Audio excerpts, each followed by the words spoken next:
Hello everyone, we are group 4 from S39. So let me ask Farin.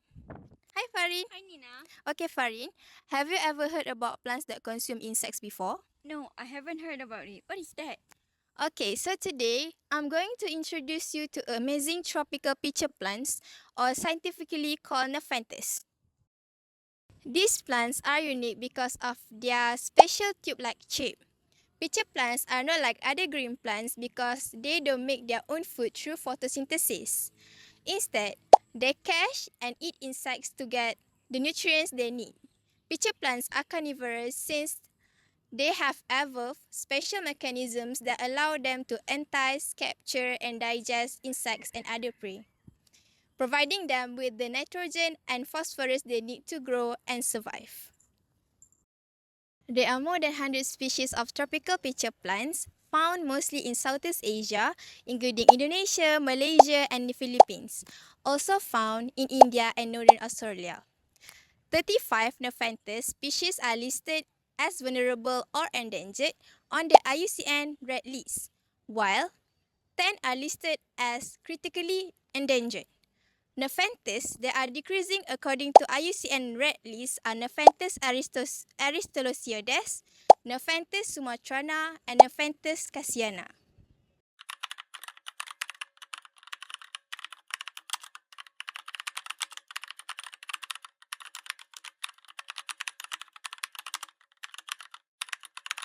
Have you guys ever wondered how a pitcher plant strikes its prey?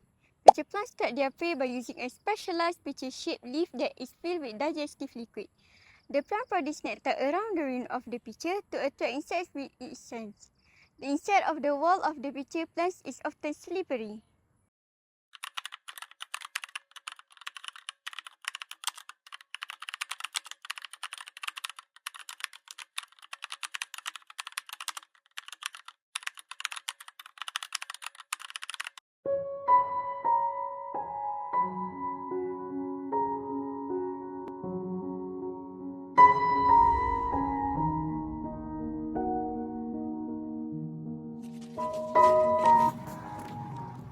When insects are attracted to the scent of the nectar, they will fall into this pool and lose its footing due to the slippery surface.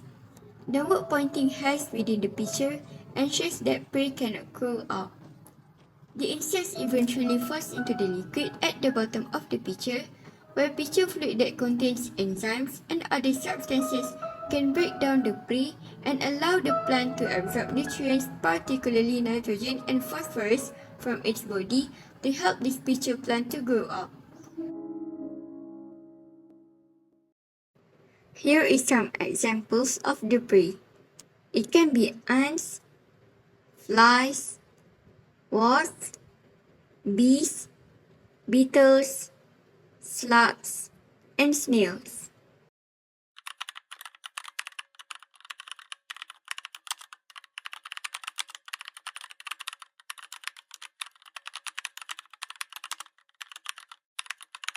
Now, I will delve into the specifics of endangered pitcher plants, focusing on their unique habitats and distribution. One of the notable species is Nepenthes raja, which is a critically endangered species native to the mountainous rainforest of Borneo. It thrives in highland area, particularly on Mount Kinabalu, where cooler temperatures, high humidity, and nutrient-poor soils create an ideal habitat. Moving to a different genus, Nepenthes hamata, it is typically found in the cloud forest of Sumatra and Borneo.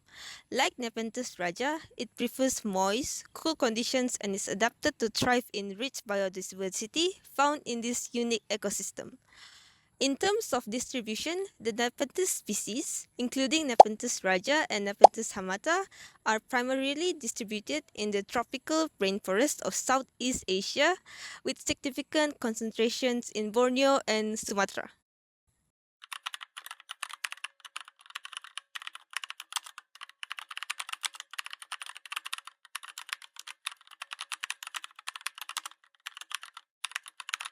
Do you know that pitcher plants has a lot of ecological importance?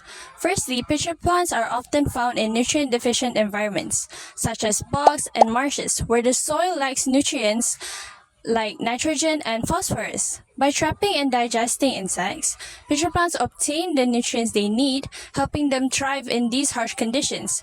As the plant absorbs nutrients from the decomposing prey, it also recycles the nutrients back into the ecosystem through leaf fall and root interactions, enriching the surrounding soil. Next, by preying on insects, pitcher plants help regulate insect numbers in their habitats. While they don't drastically reduce population, they contribute in maintaining a balance, preventing the overpopulation of certain species, particularly those that could negatively affect plant communities or spread diseases. Lastly, the fluid inside pitcher plants creates unique microhabitats for various organisms, including bacteria, protozoa, mosquito larvae, and other small invertebrates. These organisms form complex food webs within the pitcher. In summary, pitcher plants are important for their ecosystem. They thrive in nutrient-poor areas by trapping insects for nutrients, which also enriches the soil. By trapping insect populations, they help protect local plants, plus, their unique fluid creates homes for small organisms, supporting diverse food webs. Overall, pitcher plants are vital for maintaining a healthy ecosystem.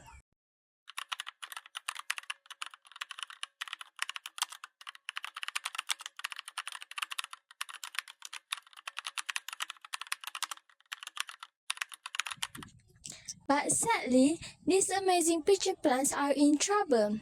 The biggest issue is habitat destruction. In places like Southeast Asia, where most Nepenthes grow, forests are being cut down for things like palm oil plantations and logging. When these forests disappear, so do the plants, because many species of Nepenthes are only found in tiny areas. Another problem is illegal collection. Because Nepenthes look so unique, people take them from the wild to sell to collectors. This is especially dangerous for rare species that are already struggling to survive. So, what can we do? First, protecting their natural habitats is super important. That means stronger laws and better land management have to be done. Second, we need to encourage people to buy these plants from nurseries instead of taking them from the wild. Because some of the wild where you got is actually their natural habitats which might hurt them. In the end, saving the Nepenthes is not just about preserving a cool plants, but is about protecting the environment as a whole.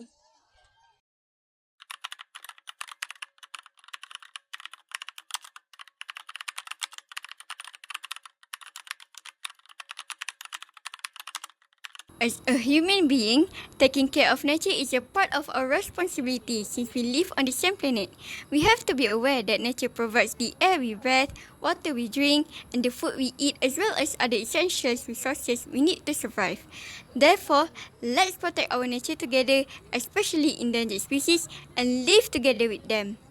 I think that's all from us. Bye!